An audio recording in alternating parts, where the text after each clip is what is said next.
Acompanhemos todos. Assim diz o Senhor em sua palavra. Tendo se levantado dali aqueles homens, olharam para Sodoma, e Abraão ia com eles para os encaminhar. Disse o Senhor: Ocultarei a Abraão o que estou para fazer, visto que Abraão certamente virá a ser uma grande e poderosa nação, e nele serão benditas todas as nações da terra? Porque eu o escolhi, para que ordene a seus filhos e a sua casa depois dele, a fim de que guardem o caminho do Senhor e pratiquem a justiça e o juízo, para que o Senhor faça vir sobre Abraão o que tem falado a seu respeito. Disse mais o Senhor: com efeito, o clamor de Sodoma e Gomorra tem se multiplicado e o seu pecado se tem agravado muito. Descerei e verei se de fato o que tem praticado corresponde a esse clamor que é vindo até mim. E se assim não é, sabê-lo-ei. Então partiram dali aqueles homens e foram para Sodoma. Porém, Abraão permaneceu ainda na presença do Senhor. E aproximando-se a ele, disse: Destruirás o justo com o ímpio? Se houver, porventura, 50 justos na cidade, destruirás ainda assim e não pouparás o lugar por amor dos 50 justos que nela se encontram. Longe de ti o fazeres tal coisa, matares o justo com o ímpio, como se o justo fosse igual ao ímpio, longe de ti. Não fará justiça o juiz de toda a terra?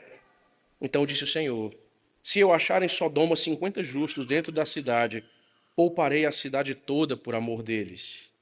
Disse mais Abraão: eis que me atrevo a falar ao Senhor, eu que sou pó e cinza. Na hipótese de faltarem 5 para 50 justos, destruirás por isso toda a cidade? Ele respondeu: não a destruirei se eu achar ali 45. Disse-lhe ainda mais Abraão: e se porventura houver ali 40? Respondeu: não o farei por amor dos 40. Insistiu: não cire o Senhor. Falarei ainda: se houver porventura ali 30. Respondeu o Senhor: não o farei se eu encontrar ali 30. Continuou Abraão: eis que me atrevi a falar ao Senhor. Se porventura houver ali 20. Respondeu o Senhor: não a destruirei por amor dos 20. Disse ainda Abraão: não cire o Senhor, se lhe falo somente mais esta vez. Se porventura houver ali 10. Respondeu o Senhor: não a destruirei por amor dos 10. Tendo cessado de falar a Abraão, retirou-se o Senhor, e Abraão voltou para o seu lugar. Amém. Vamos orar.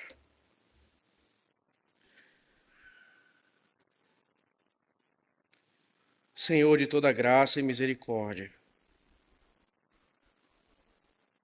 dá-nos a graça de alimentar-nos nessa manhã com a tua palavra. Seja servido, ó Deus, por um povo que tem desejado conhecer mais de ti, a fim de viver ainda mais para o Senhor. Dá-nos, ó Deus, a compreensão da tua palavra nessa manhã e torna os nossos corações solo propício para que esta possa germinar e frutificar. Alimenta-nos, Pai, pois estamos famintos. Desce adentra-nos, Senhor, porque estamos com sede. Fome e sede que apenas o pão da vida e aquele que aponta para algo muito superior à água podem fazer por nós. Nessa manhã, Senhor, glorifica o teu nome em nosso meio.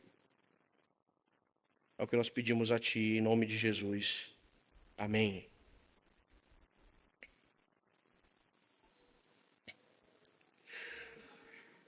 É relativamente fácil assimilar de bom grado tudo aquilo que no capítulo 18 tem a ver com um Deus que vai na direção do homem pecador e reafirma diante do homem pecador as suas promessas pactuais. Isso é maravilhoso. Isso faz os nossos olhos brilharem. Isso aquece o nosso coração. Alguém merecedor da graça e de qualquer favor do Senhor é agora objeto de sua própria companhia e que ouve mais uma vez da boca do próprio Deus as suas palavras a respeito de um descendente de um filho. É muito comum nós nos maravilharmos e, de pronto, nos identificarmos com todo o cenário e contexto aonde um homem desfruta de uma refeição pactual com o próprio Senhor e então é conduzido novamente à fé e à certeza, à convicção das coisas que não se veem. O Senhor Deus, daqui a um ano, haveria de conceder-lhe o filho prometido, o filho da promessa. No entanto, quando nós nos deparamos com a segunda parte do capítulo 18, essa identificação parece se esvair rápido demais. Afinal, o texto agora transita mostrando uma outra forma pela qual o Senhor Deus age. Se, num primeiro aspecto, temos o Deus gracioso que vai até o seu servo e compartilha com ele de uma refeição pactual maravilhosa, reafirmando então a sua própria promessa e assim também a sua fidelidade, nós temos agora o Senhor Deus que manifesta-se como aquele que é justo, juiz e vingador do pecado. Ora, o que nós temos agora é um tipo de ação divina que não é tão bem aceita por aqueles que entendem exatamente de um modo politicamente correto as ações de Deus ou quais ações ele deve tomar. O que nós temos aqui, meus irmãos, no capítulo 18, agora do verso 16 ao verso 33, é exatamente a comunicação do juízo divino sobre Sodoma e Gomorra e a intercessão de Abraão no meio de tudo isso. O que nós percebemos aqui é que o Deus santo e gracioso é o mesmo Deus santo e justo juiz. Nós percebemos aqui que o mesmo Deus que concede as suas promessas e é fiel para cumpri-las, também é o Deus fiel para cumprir os seus juízos contra aqueles que transgridem a sua palavra e são impenitentes. Nessa manhã, meus irmãos, então, continuando o capítulo 18, o que nós aprendemos é que entre o juízo divino e a destruição merecida, o Deus da aliança houve a humilde intercessão de seu povo, aqui, obviamente, figurado na pessoa do próprio Abraão. Entre o juízo divino e a destruição merecida, o Deus da aliança houve a humilde intercessão do seu povo. Nós temos, meus irmãos, aqui, então, diante de nós, nesses versos, duas maneiras pelas quais essa verdade principal se sustenta. Note que do verso 16 ao verso 21, nós percebemos que Moisés nos ensina, inspirado pelo Santo Espírito de Deus, que o Senhor vê, conhece e julga a perversidade humana. Portanto, Deus não está inerte ou alheio ao mal no mundo. Por fim, dos versos 22 ao verso 33, nós percebemos então que o Senhor recebe a intercessão humilde de seus servos e ainda assim sustenta o seu juízo contra as cidades de Sodoma e de Gomorra. É assim, meus irmãos, que somos ensinados na palavra do Senhor nesta manhã, entre o juízo divino e a destruição merecida. O Deus da aliança ouve a humilde intercessão dos seus servos. Vejamos como a palavra nos mostra um Deus que não é dormente, leniente ou inerte ao mal que é então praticado no mundo criado por ele. Nos diz assim o texto, meus irmãos: tendo se levantado dali, aqueles homens olharam para Sodoma, e Abraão ia com eles para os encaminhar. Disse o Senhor: ocultarei a Abraão o que estou para fazer, visto que Abraão certamente virá a ser uma grande e poderosa nação, e nele serão benditas todas as nações da terra? Porque eu o escolhi para que ordene a seus filhos e a sua casa depois dele, a fim de que guardem o caminho do Senhor e pratiquem a justiça e o juízo, para que o Senhor faça vir sobre Abraão o que tem falado a seu respeito. Notem, meus irmãos, a iniciativa do Senhor e a própria graça que é dispensada e comunicada a Abraão. Percebe que o texto nos mostra a continuação da cena. Se você lembra, no domingo anterior, nós vimos que o Senhor havia, então, desfrutado de um tempo de comunhão pactual com o seu próprio servo em torno de uma refeição pactual, dentro do contexto de um Abraão hospitaleiro, demonstrando então, por meio dos seus atos, um coração que deseja servir aqueles, porque um dia foi servido pelo próprio Senhor de maneira inigualável. O que nós temos agora, meus irmãos, é a refeição pactual terminada. O honrado Abraão havia então se tornado o único mortal a comer com o Senhor antes da encarnação do Deus Filho. tendo se levantado dali aqueles homens. Nós temos agora a cena que mostra Abraão dando sequência ao próprio encontro com o Senhor, uma vez que aquele momento havia sido encerrado. O que nós temos no texto, irmãos, agora é a própria introdução da figura da cidade, que será o objeto do juízo do próprio Deus. Aqueles homens, então, olham para Sodoma. Note, de um contexto, de uma conversa familiar, nós temos agora, meus irmãos, a cena se movendo para o objeto da própria ira de Deus, Sodoma. O olhar deles é direto e penetrante. A agenda deles, ou parte da agenda do Senhor, agora passa a ser revelada ao próprio Abraão e assim também a nós. Nós vemos ainda aqui as próprias consequências daquele que tem um coração aquecido por servir a outros, como sendo um bom anfitrião. Nos diz o texto que o próprio Abraão ia com eles. Note, para os encaminhar como um bom anfitrião, como aquele que serve com hospitalidade, ele acompanha os seus hóspedes enquanto aqueles homens saem das suas próprias tendas e se deslocam então. Abraão é descrito no texto como aquele que vai com eles para os encaminhar. O que nós temos aqui, meus irmãos, agora, a partir do que o texto nos mostra, é um privilégio maravilhoso que é comunicado pelo Senhor Deus a Abraão e a nós, obviamente. O texto nos diz: ocultarei a Abraão o que estou para fazer, visto que Abraão certamente virá a ser uma grande e poderosa nação, e nele serão benditas todas as famílias na terra. Note, o Senhor não apenas se aproxima de Abraão, meus irmãos, o Senhor compartilha com ele o seu conselho e os seus caminhos.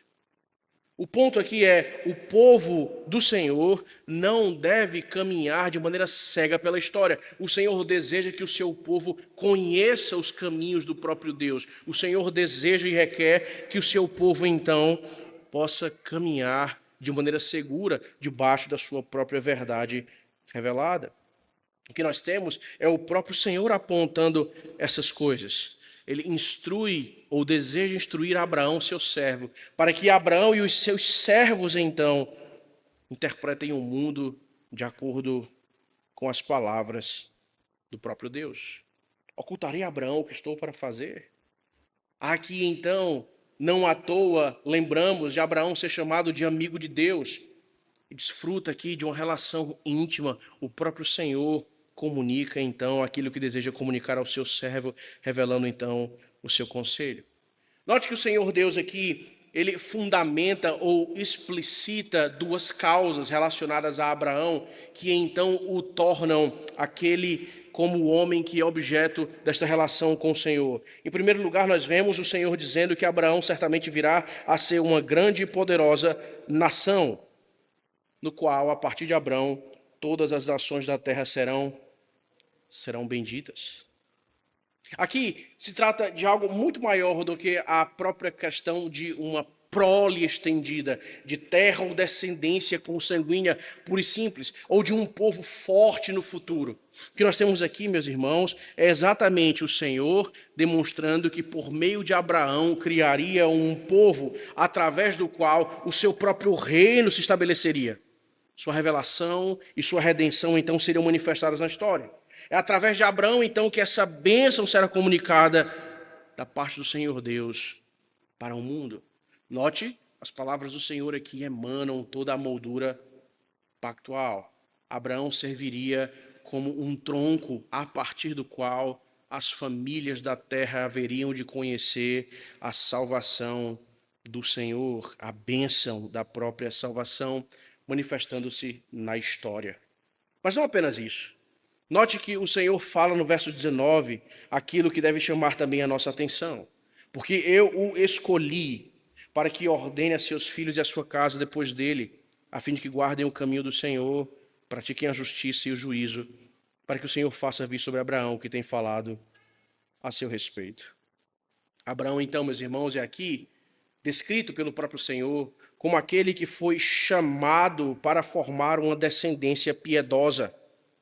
Note, mais uma vez, eles olharam para Sodoma. Agora o Senhor introduz exatamente isto que nós ouvimos aqui. O ponto é estabelecer um contraste claro entre a prática de Sodoma e Gomorra e o que deveria caracterizar a prática do povo de Deus.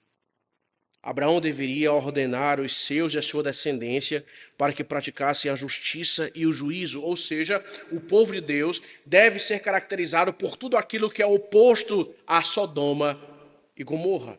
E qual é, então, o germen disso? Qual é a estrutura seminal para que essa estrutura possa ser estabelecida?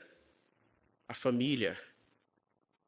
O Senhor Deus escolheu Abraão para que ordene a seus filhos e a sua casa depois dele, para que guardem o caminho do Senhor, pratiquem a justiça e o juízo. O contraste é intencional. Nós temos o chefe da família, sobre quem o Senhor Deus colocou a responsabilidade pactual de liderar os seus no caminho da piedade, na comunicação da verdade revelada a partir da própria palavra do Senhor, no discipulado, no treinamento, no crescimento. E assim, então, o Senhor nos faz lembrar disso. Notem, meus irmãos, é assim que a cena se estabelece. O Senhor Deus, então, diz a Abraão, ou mostra que dirá a Abraão exatamente os seus planos relacionados a Sodoma e Gomorra, para que isso sirva pedagogicamente ao seu servo e, por conseguinte, para nós. Por meio da destruição daquelas cidades, Abraão, então, de uma maneira ainda mais impactante, aprenderia sobre justiça, sobre juízo, sobre retidão, sobre o caráter santo e justo do Senhor e sobre como o povo de Deus deveria ser caracterizado por piedade genuína, caminhando debaixo da verdade revelada. É assim que o Senhor Deus nos mostra, meus irmãos. Mas agora ele se volta especificamente para Sodoma e Gomorra. Nos versos 20 e 21 que nós temos, é a própria condição moral dessas cidades sendo trazida aqui à tona pelo próprio Senhor. Veja, disse mais o Senhor: com efeito, o clamor de Sodoma e Gomorra tem se multiplicado e o seu pecado se tem agravado muito. Note que o Senhor Deus enfatiza aqui em alto relevo a condição da profunda imoralidade de pecado dessas cidades. Sodoma e Gomorra são sinônimos para nós, na maioria dos casos, de cidades ou de exemplos que têm a ver com uma moralidade sexual pervertida e apodrecida. E é verdade. Mas, vejam, esses pecados dessa natureza específica eram apenas outros sintomas de algo que também fervilhava na própria cultura de Sodoma e Gomorra. A ideia aqui, meus irmãos, se expressa exatamente na ideia de clamor. O clamor de Sodoma e Gomorra tem se multiplicado. A Escritura vai usar essa expressão, meus irmãos, a ideia de clamor, exatamente para apontar para a brutalidade reinante nesses contextos. O que nós temos aqui é a ideia que aponta para pecados como parte da própria cultura, enraizados nela, onde a hediondez de tais pecados impunes clamam por justiça e vingança.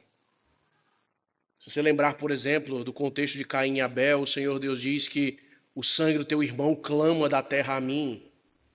A ideia aqui, meus irmãos, é que Sodoma e Gomorra manifestavam um exemplo que deveria ser objeto do juízo do Senhor, exatamente porque eram completamente depravados, ou toda a sua cultura era uma cultura brutal, uma cultura que desprezava aqueles que deveriam ser acolhidos, além de toda a sua imoralidade prática sexual. Seu pecado se tem agravado muito. Por isso, então, o Senhor comunica a Abraão exatamente o que ele fará. Descerei e verei se de fato o que tem praticado corresponde a esse clamor que é vindo até mim. E se assim não é, sabê-lo-ei. Ora, alguns parecem perguntar, então o Senhor Deus não sabia. O Senhor, então, haveria de ir ao campo e especificamente coletar evidências para saber se aquilo que havia lhe chegado aos ouvidos correspondia à verdade. Obviamente que não, irmãos. No próprio capítulo 18, o Senhor Deus já havia mostrado a sua onisciência ao trazer a público os sentimentos ocultos no coração de Sara.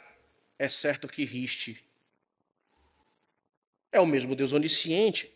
O que nós temos, irmãos, é a ação do Senhor aqui sendo apontada não como uma ação que caracteriza a necessidade de informação que não se possui. Mais uma vez, o Senhor Deus é onisciente. O que isto aponta, então? Para a condescendência de Deus no trato com as suas criaturas infinitamente inferiores a Ele. O Senhor Deus está aqui, meus irmãos, de uma maneira antropomórfica, mostrando ao Abraão que o seu julgamento não é fundamentado por informações de terceiros ou naquilo que se ouve, mas por fatos precisamente conhecidos. Descerei e verei se de fato isto que chega aos meus ouvidos se tem praticado. Não é porque o Senhor vai tirar à prova aquilo que havia ouvido. Mas o Senhor Deus está dizendo que o seu julgamento não é apressado. O seu julgamento não é mesquinho. O seu julgamento não é movido por sentimentos. O seu julgamento é perfeito, reto e absoluto. Ele conhece precisamente os fatos. É essa a ideia, esse aspecto que o Senhor Deus deseja apontar ao seu servo. Diferentemente da maneira como nós julgamos muitas vezes, o Senhor mostra que o seu julgamento é absolutamente perfeito. Não há como apelar e não há como errar.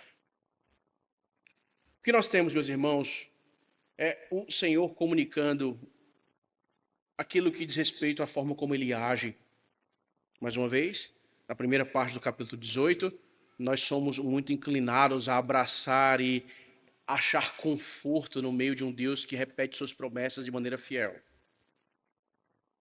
Nós temos dificuldade, meus irmãos, em lidar com o Senhor que derrama o seu juízo justo sobre pecadores. O que nós temos aqui é o fato de que o Senhor Deus não ignora o pecado humano. O mesmo Senhor que se assentou à mesa com Abraão, o mesmo Senhor que reafirmou suas promessas pactuais, é o mesmo Senhor que voltou os seus olhos para Sodoma, meus irmãos. E que isso nos ensina? Alguns tendem a interpretar a paciência ou a longanimidade do Senhor como uma manifestação de sua indiferença. Mais ou menos assim, bom, se o juízo dito não chegou, logo significa dizer que o Senhor Deus não dá muito a mínima para isso. Então o Senhor, Criador dos céus e da terra, sustentador de todo o universo, tendo tantos problemas para administrar, ele vai então se importar com o meu pecado, tão particular, tão oculto? É óbvio que não. Há coisas mais importantes para que o Senhor Deus possa então gastar ou investir sua atenção. E assim, porque não parece haver um indicativo de juízo de Deus ou de sua disciplina sobre as pessoas, elas interpretam então que o Senhor Deus é indiferente aos seus próprios pecados. O texto nos mostra, irmãos, que nós não devemos interpretar a longanimidade do Senhor, a sua paciência santa, com indiferença ou como indiferença. De acordo com a sua vontade e segundo os seus próprios propósitos, o dia do seu juízo chega inevitavelmente. Sodoma prosperava juntamente com Gomorra. Era um lugar, por exemplo, onde o próprio Ló, sobrinho de Abraão, havia brilhado os olhos e se encaminhado para lá. Lugar fértil de terras férteis que prometia riqueza. E não apenas a manutenção dela, mas quem sabe a própria multiplicação dela. Essa terra parecia ir muito bem, obrigado. Mas o Senhor nos mostra que no tempo certo o seu juízo chega. E assim também nós, irmãos. Como você tem lidado com os seus pecados? Como você tem lidado com aquilo que o Senhor Deus, por sua palavra, mostra de um modo muito claro, que ou são incompatíveis com características e com o caminhar de homens e mulheres piedosos? Você, por algum acaso, tem acreditado que o Senhor tem sido indiferente para com o que você pratica, porque ao se colocar então em contraste com todo o universo, que precisa ser então administrado e cuidado pelo Senhor, ele não teria tempo e nem condições de olhar para você e reprová-lo em sua prática? Vejam só o olhar. A ideia é, de alguma forma, pensar em um Deus um pouco melhor do que nós, no sentido de que ele não é onisciente, onipresente, onipotente, ele divide a sua atenção com várias pessoas em várias situações. Logo, nesse ranking, quem sou eu na fila? Ninguém. Eu passarei alheio pelos seus olhos. Eu posso continuar fazendo o que de mal tenho feito e ele nem sequer prestará sua atenção. Afinal de contas, há coisas mais importantes para se preocupar e resolver.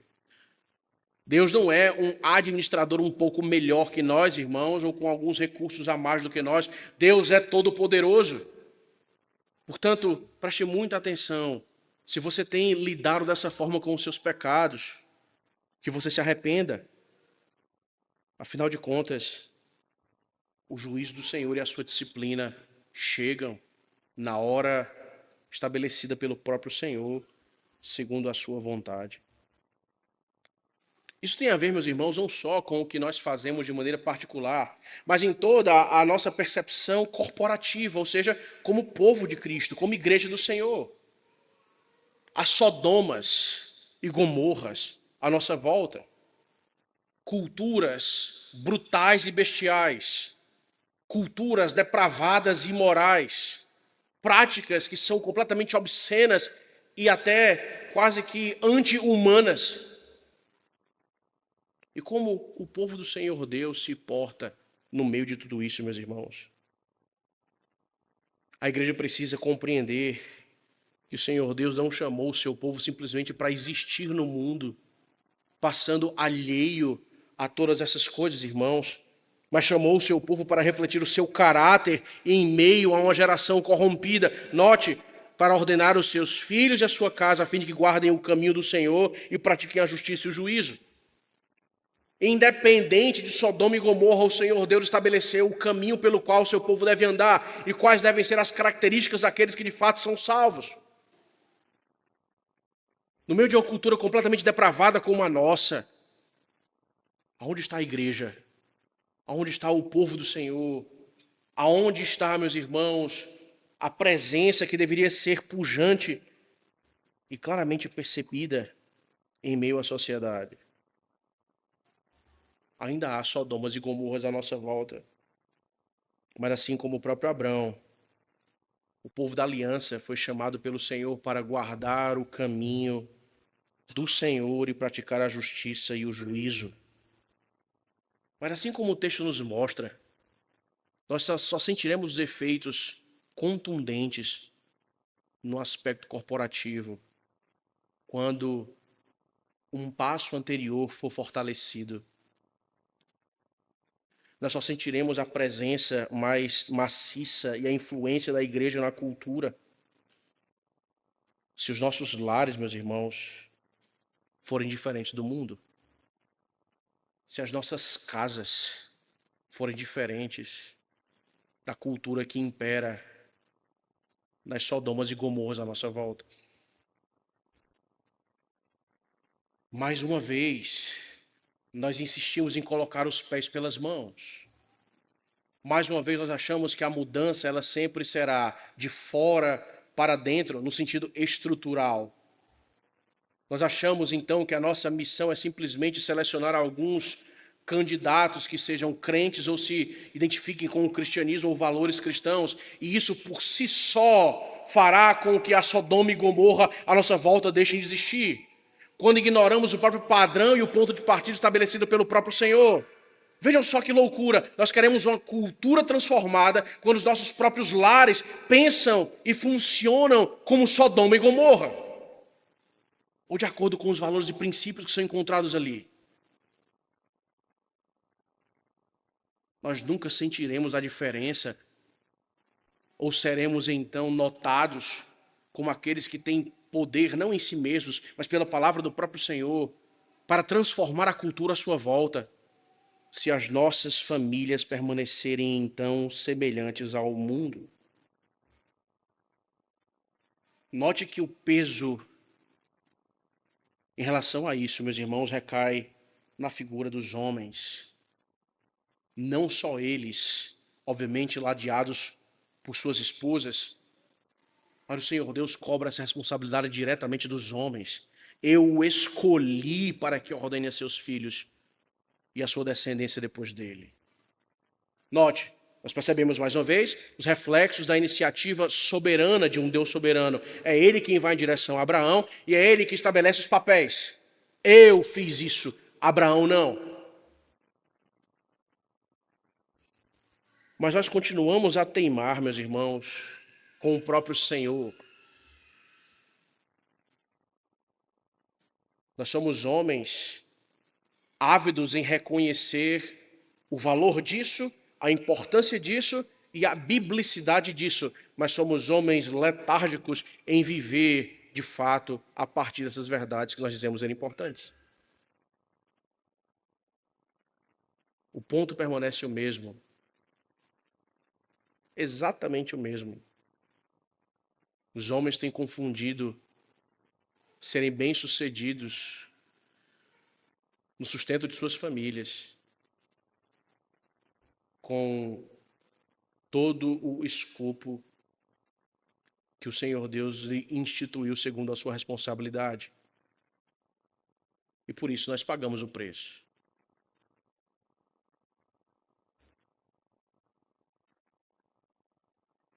É a partir das famílias que a igreja será fortalecida. E a partir de uma igreja forte, com famílias fortes, que o impacto à nossa volta será realmente percebido. A tarefa de Abraão não era apenas prover todo dia um cordeiro assado para os seus se alimentarem. A prerrogativa de Abraão como cabeça não era só conseguir boas tendas confortáveis para a sua família se abrigar. A tarefa de Abraão era ordenar seus filhos e sua casa, depois dele, descendência, a fim de que guardem o caminho do Senhor e pratiquem a justiça e o juízo. Essa mesma prerrogativa, ou essa mesma responsabilidade, está sobre os ombros de todo chefe de família sentado aqui.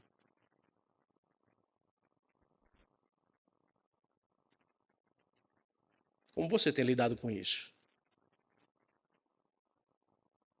Qual foi a última vez que a sua família viu você liderando os seus com a Bíblia aberta na mão para ter um momento devocional com eles?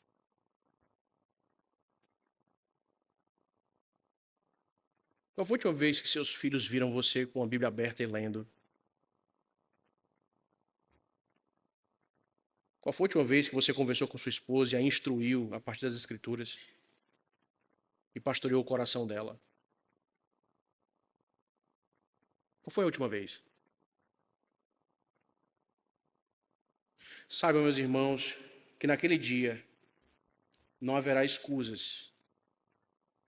Nós não teremos nada do que dizer ao Senhor.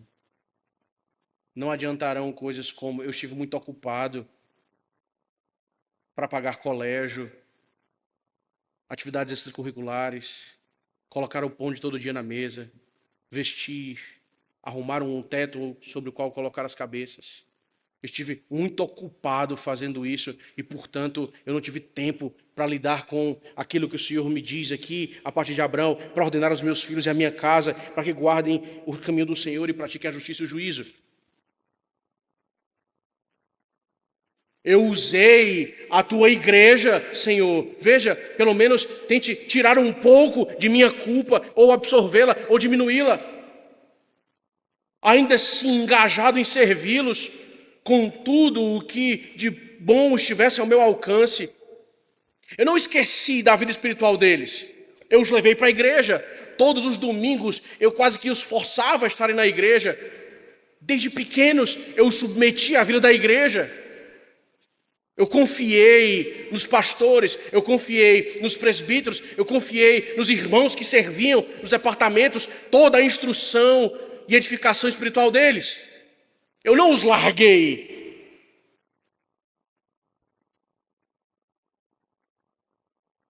O Senhor mostra que estas coisas são importantes, mas acessórias aos pais. E nunca poderiam substituir a presença dos próprios pais na vida de seus filhos. É da boca do Senhor que essa verdade parte. Mas nós, homens, continuamos teimosos em desprezá-la todos os dias. Depois, então, nós lidamos com as consequências disso. Lares que são nominalmente cristãos, mas onde sequer nada mais do que parcas orações são feitas, em alguns momentos reunidos em torno da mesa. Não temos nada mais do que o costume quase que ritualístico de vir ao mesmo lugar todos os domingos, sem que os outros dias, a partir disso, pareça sofrer qualquer tipo de impacto prático e direto daquilo que temos sido exposto ou do que temos ouvido. Mas nós continuamos a achar que tudo isso é normal e que tudo vai bem. Afinal de contas, eu tenho feito tudo o que está ao meu alcance. Que Deus sabe. Não, irmãos. Absolutamente não. Haverá consequências de todo desprezo direto ou indireto das ordenanças estabelecidas por Deus. E deixe-me ser mais franco ainda. Nós temos colhido esses frutos.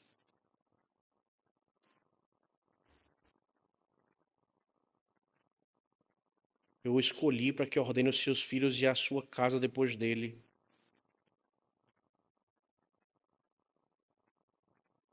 Onde estão os nossos?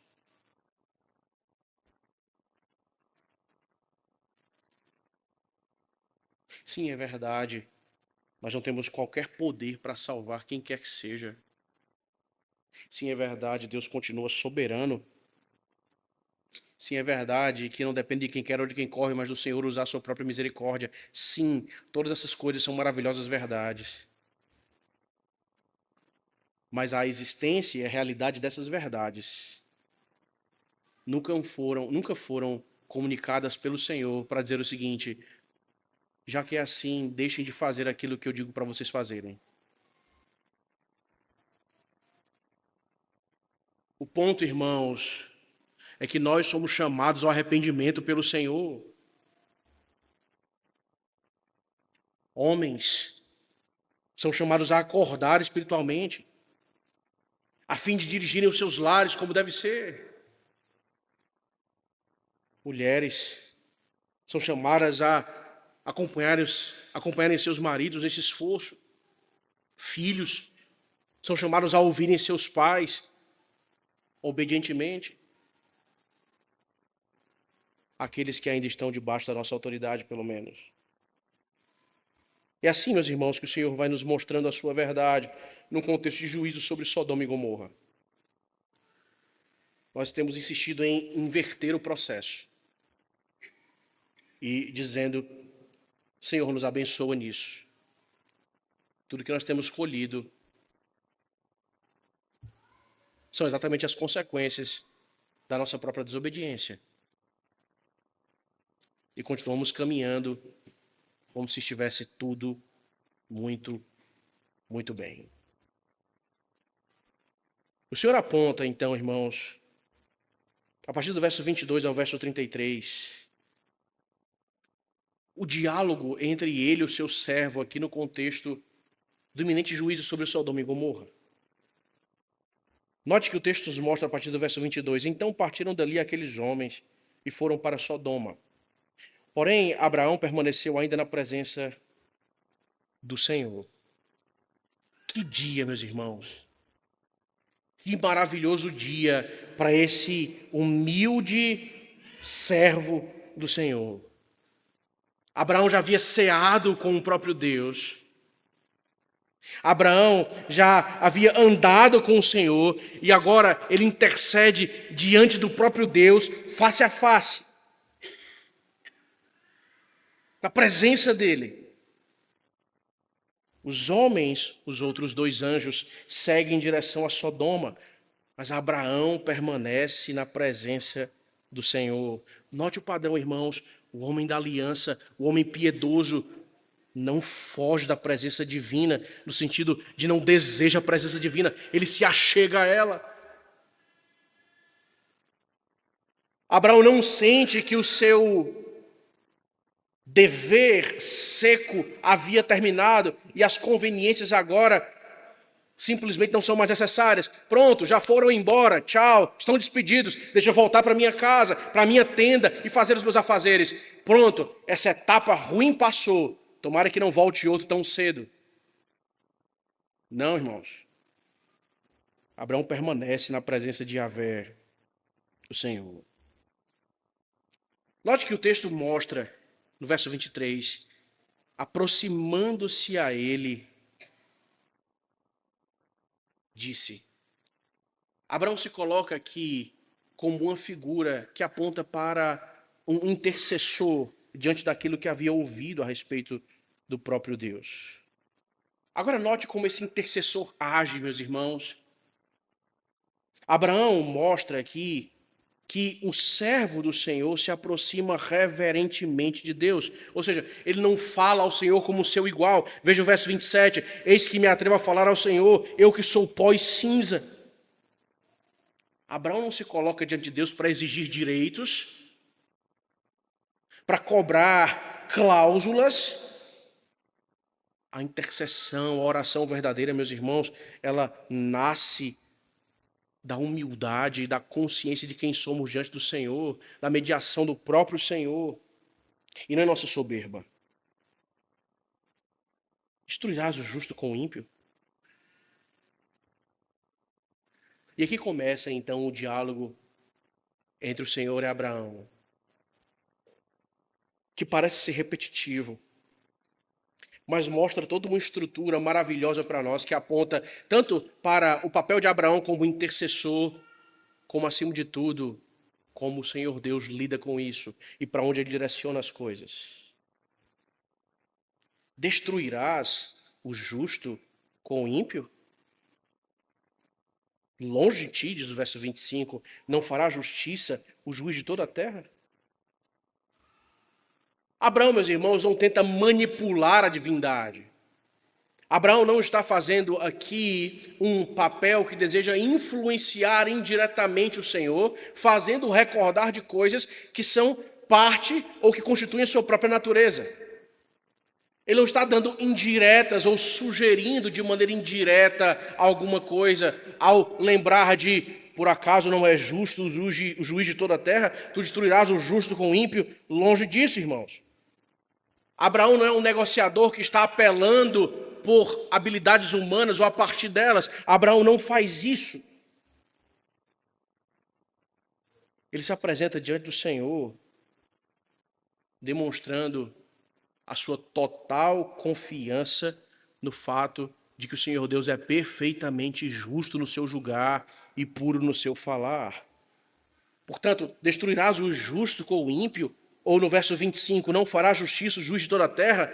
Não são perguntas retóricas no sentido ruim de alguém que deseja, de maneira indireta, sugestionar algo sarcasticamente ao Senhor. Mas é a afirmação de um homem limitado, consciente de sua própria limitação, diante do Deus que não pode falhar ou fazer o mal. Abraão mostra que a sua oração está calcada exatamente no fato de que o Senhor Deus é perfeitamente justo. E de modo algum poderá proceder com juízo injusto. Por isso, então, meus irmãos, Abraão começa a conjecturar situações possíveis a partir do olhar do Senhor ao examinar Sodoma e Gomorra. Ele começa a dizer assim: no verso 24: se houver porventura 50 justos na cidade, destruirá ainda assim, e não pouparás o lugar por amor dos 50 justos que nela se encontram? Note uma coisa interessante. Abraão não é um intercessor politicamente correto. Abraão não ignora ou não se coloca de forma contrária ao juízo de Deus que deve recair sobre Sodoma e Gomorra. Ele não pede para que não haja juízo. Ele está olhando com compaixão para os justos da cidade e de uma maneira mais abrangente para a própria cidade em si. Ele não diz, não julgue, Senhor, ou retenha o teu juízo. Ele diz, no meio da calamidade, o justo sofrerá juntamente com o ímpio? Ele será destruído assim? Por isso ele diz, se eu achar 50, preservarás a cidade? O Senhor Deus diz o quê? Se eu achar 50 dentro da cidade, pouparei a cidade toda por amor deles. Verso 26.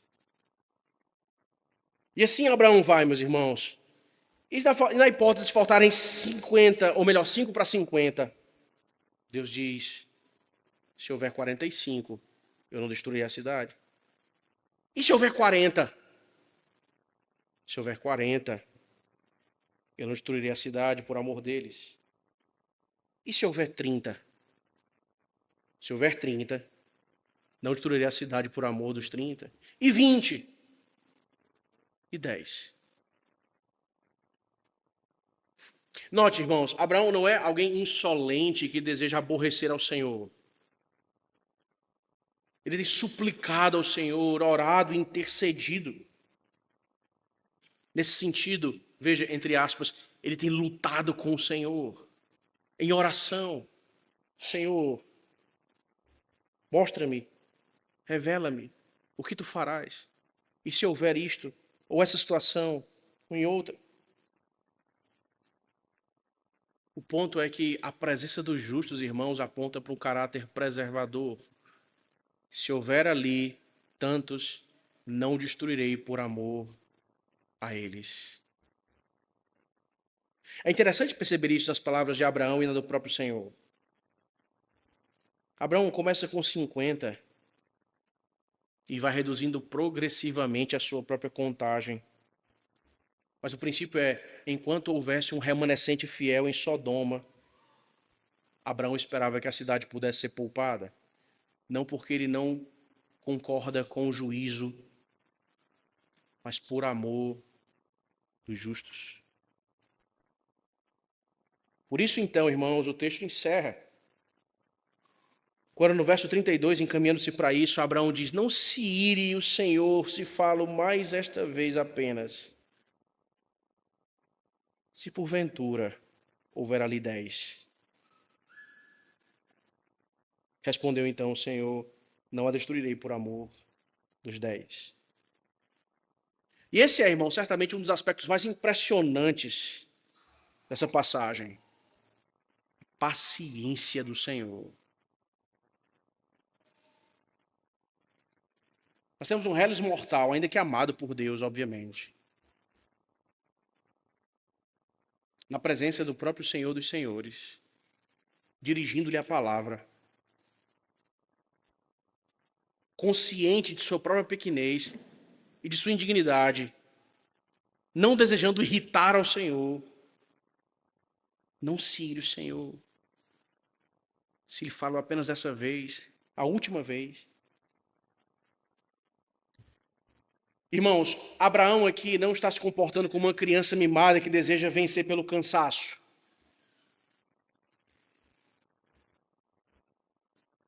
Nós temos aqui é o Senhor, então, de maneira condescendente, de modo paciente, ouvindo a intercessão do seu servo. Isso não significa que o Senhor Deus está sendo persuadido por Abraão, ou Abraão está tentando persuadir ao Senhor contra a sua própria vontade. Abraão vai falando, e o texto não apresenta um Deus relutante, recalculando, bom, não sei, deixe-me ver, preciso analisar melhor, depois te digo. Nada a ver. O que nós temos é um Deus soberano, que de maneira graciosa, meus irmãos, permite que Abraão participe desse momento como aquele com o coração cheio de graça e compaixão intercede pelos outros. Tudo isso para que nós entendamos aqui que o ponto não é o próprio Abraão e a sua qualidade de intercessor, mas exatamente para que tipo de intercessor Abraão aponta. Isso faz toda a diferença. A figura de Abraão aqui, meus irmãos, como intercessor, aponta para o intercessor maior e incomparável, Cristo, o Senhor, aquele mediador da aliança. Abraão pede por misericórdia em nome dos justos da cidade. Cristo não apenas suplica por misericórdia. Cristo tomou sobre si o juízo de seu povo. Abraão, meus irmãos, intercede diante do justo juiz. Cristo suportou a sentença do juiz sobre o seu povo, aplicada a ele mesmo. Não é Abraão que deve ganhar o nosso coração, o nosso olhar, de um homem compassivo e preocupado a ponto de interceder por outros que ele sequer conhece. Mas o seu olhar deve se voltar para o Senhor da glória. Abraão está na presença da segunda pessoa da Trindade aqui, intercedendo com base nas misericórdias do próprio Senhor e em seus atributos. O nosso intercessor, o Filho de Deus, à destra do Pai, intercede por nós com base em seus próprios méritos. O meu sangue os cobriu. Essa é a diferença, irmãos. O texto termina em dizendo: tendo cessado de falar a Abraão, retirou-se o Senhor, e Abraão voltou para o seu lugar. Finalmente, a cena que começou no verso 1 do capítulo 18, ela termina, ou essa narrativa é encerrada. Há algo que caracteriza as atitudes de Abraão nesse aspecto diante do Senhor, meus irmãos, que é percebido tanto na primeira parte do capítulo 18 quanto dessa. O desejo pela comunhão com o Senhor na presença dele. E como seria maravilhoso se o seu coração fosse tomado por isso.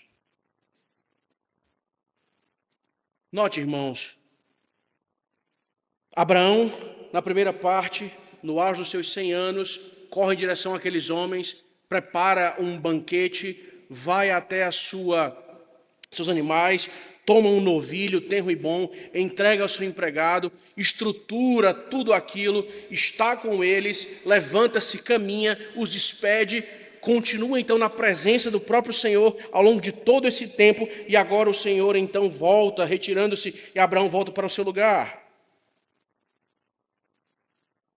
Note, a comunhão com o Senhor Deus não produz cansaço no coração regenerado. A comunhão com o Senhor Deus produz ainda mais fome e desejo da presença divina. E aqui está, meus irmãos, uma grande diferença prática em nossas vidas em relação àquilo que a própria Escritura nos relata aqui. Hoje, em nossos dias, muitos suportam a presença do Senhor ocasionalmente apenas. Muitos consideram o culto como um peso ou um dever seco e obrigatório pura e simplesmente, mas poucos têm prazer em permanecer com o Senhor. Talvez seja você assim agora, sempre olhando de maneira discreta para o relógio do seu celular, calculando o que fará logo logo ao sair daqui. Talvez providenciar algum tipo de refeição, porque não foi possível fazer nos outros dias, ou porque tratou mal ou lidou mal com o tempo disponível. Talvez fazer alguma outra coisa relacionada a trabalho ou algum tipo de obrigação nesse aspecto. E então, tudo que fazemos aqui serve como um empecilho para que você realize essas coisas e cumpra essas tarefas. Mas afinal de contas, você precisa estar aqui, porque você é um cristão, membro dessa igreja, e isso é o que cristãos fazem. Eles vão de manhã para a igreja aos domingos. À noite não. Seria demais.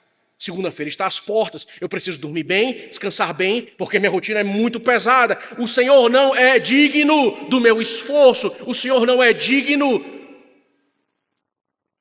de que a minha vida gire em função dele e daquilo que ele estabelece. Ele desculpa o meu cansaço, e ele sabe então essas coisas, e ele me compreende muito bem. Vejam, irmãos, a comunhão com o Senhor não produz cansaço no coração daqueles que foram remidos pela graça de Deus. Ela produz, mesmo no meio do cansaço, desejo por mais presença do Senhor.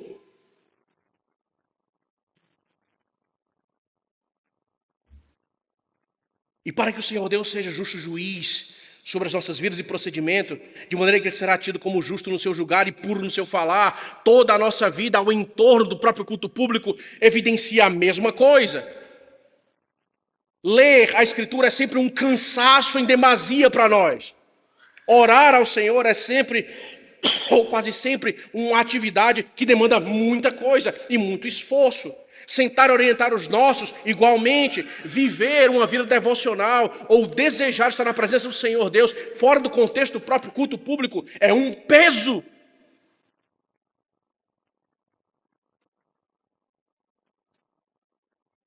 Você consegue perceber que tudo é praticamente impraticável para muitos de nós? Coisas que eram comuns e ordinárias há algumas décadas ou em gerações passadas, caracterizavam então a vida do povo de Deus, hoje são vistas como um bônus, que se você conseguir, ótimo, mas se não, tudo bem.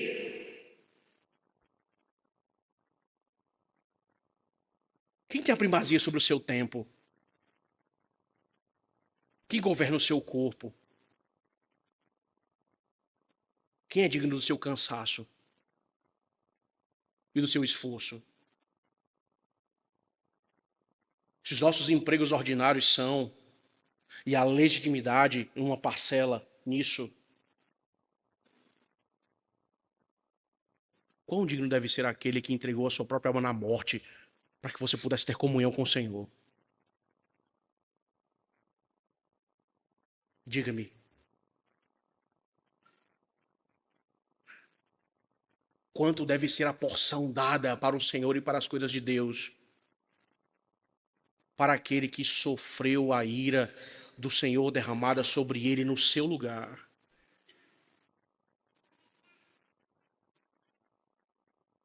Não, a ideia não é estimular o nosso próprio coração farisaico, que vai enxergar a partir dessas palavras dentro de si mesmo as supostas respostas. A ideia, pela graça de Deus, meus irmãos, que o próprio Espírito do Senhor nos quebrante e nos chame ao arrependimento, porque sim, nossas vidas estão desordenadas. A partir de qual parâmetro? A Escritura. Por quê, meus irmãos? Me diga por quê. Se você tem toda a condição de repetir o que você faz de manhã, de noite, por quê? De maneira plausível, esses bancos nem sequer expressam, talvez, algo parecido à noite, como nós vemos pelos domingos de manhã. Talvez, obviamente, no meio disso tudo, há razões que são plausíveis, mas será que no meio delas não há um sentimento do coração que entende algo do tipo: eu já fui pela manhã, isso não me importa mais, eu já paguei o que eu deveria pagar?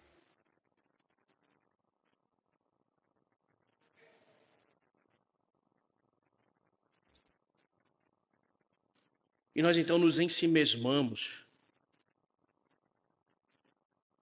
e, sem perceber, cegamos, defendendo nosso próprio descaso, alegando então várias atribuições e cansaço, como se todos à nossa volta não tivessem atribuições e cansaços para lidar. Você acha que só você cansa? Você acha que só você tem muita coisa para fazer? Você acha que só você tem filhos para cuidar? Você acha que só você tem uma casa para dar conta? Você acha que só você tem um emprego difícil para lidar? Mas todos não. Veja a cegueira disso, irmãos.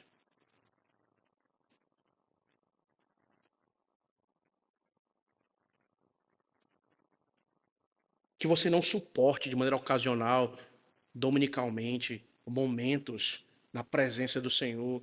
Que isso seja como o ar que você respira. Que a sua semana comunique de modo intencional que esse é o dia dos dias para você e que a sua agenda gire em torno disso. E que nos demais dias você possa então cultivar em seu coração tudo aquilo que é necessário para que você chegue então aqui com ardente expectativa, tendo se preparado para isso. E a partir daqui, vivendo já no descanso, ou começando do descanso semanal, ordenando os outros dias, em presença ou na presença do Senhor, devocionalmente e com sua família. Irmãos, isso não é pedir demais, isso é fazer o que o povo do Senhor Deus sempre fez ao longo dos séculos. Mas graças a Deus, meus irmãos, que as repetidas intervenções de Abraão apontam para um Deus que é santo, mas também que é paciente, bondoso e rico em misericórdia. Nós somos esses quebrados, meus irmãos, que necessitamos da boa mão do Senhor e de sua longanimidade. Note, Abraão é esse que insiste e que demonstra em seu coração tantas coisas a serem colocadas no lugar, assim como nós, meus irmãos.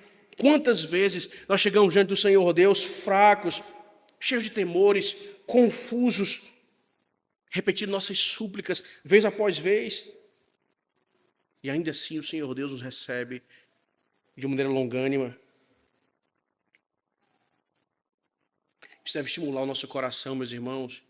Ele não esmaga a cana quebrada. A paciência, a longanimidade do Senhor não deve produzir reverência e nem desprezo em nosso coração, mas confiança humilde. O trono de graça diante do qual nos achegamos, meus irmãos. É exatamente um trono santo, mas também um trono de graça. Deus nos chama à sua presença, para que nós quebrados, moídos, cheios de dúvidas, com incertezas, confusos, sejamos graciosamente tratados por Ele. É assim que o diálogo termina. Tendo cessado de falar a Abraão, retirou-se o Senhor e Abraão voltou para o seu lugar. Assim termina o diálogo, irmãos. De uma maneira solene, mas silenciosa. O ponto é, depois de ouvir a intercessão do seu servo, o Senhor se retira e Abraão, por sua vez, volta para o seu lugar. É verdade, a conversa termina, o diálogo se encerra, mas o peso do momento permanece pairando no ar. O juízo continua vigente sobre Sodoma e sobre Gomorra. Mas há algo fundamentalmente diferente aqui. Há um coração fortificado que sai a partir do encerramento desse diálogo. Abraão intercedeu, Abraão suplicou, Abraão permaneceu diante do próprio Senhor, mas ao final, Abraão descansa na perfeita justiça de Deus. O Senhor se retira, Abraão vai para o seu lugar, o juízo cairá sobre Sodoma e Gomorra, mas há um coração fortalecido e não mais vacilante. Há alguém que descansa na justiça e no juízo do Deus Santo.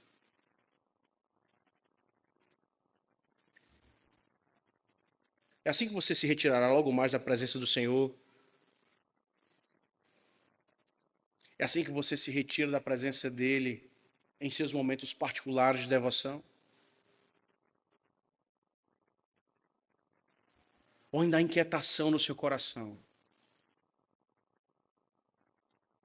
Ou ainda há temor em relação ao que vai acontecer.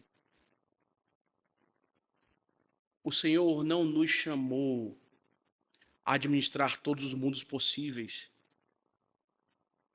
e nem nos deu todas as respostas. Essa não é nossa competência. O Senhor nos chama a confiar nele. Sabe, a praticar o que você canta, o que nós cantamos. A fazer com que das estrofes surjam confiança prática para a vida. Não sei o que de mal ou bem é destinado a mim, se maus ou áureos dias vêm até dar vida ao fim, mas eu sei que tenho crido. Estou bem certo que é poderoso. Guardará, pois, o meu tesouro até o dia final. Tendo cessado de falar a Abraão, retirou-se o Senhor. E Abraão voltou para o seu lugar. Da próxima vez que Abraão contemplasse do alto do monte Sodoma e Gomorra, tudo o que ele veria era uma ardente fumaça de fogo e enxofre crepitando naquele lugar. Mas o seu coração, a despeito disso, permaneceria descansando na perfeita justiça do justo juiz de toda a terra. Que o Senhor Deus, em sua graça, possa apontar você para o descanso. Para que você renda-se ao fato de que você não possui qualquer tipo de poder ou controle sobre qualquer coisa que seja. Mas que a sua vida e todo o universo estão sob as rédeas santas e sábias de um Deus poderoso que nunca poderá fazer o mal ou ser injusto e que assim nos tem conduzido com fidelidade. É aqui, nesse lugar, você deve lançar a sua âncora, entendendo que entre o juízo divino e a destruição merecida, o Deus da aliança nos chama à sua presença para que nós possamos então suplicar, interceder uns pelos outros, humildemente, a fim de que os nossos corações sejam firmados nele, para a glória dele. Que ele então, meus irmãos, nos conduza e nos abençoe nisso. Vamos orar.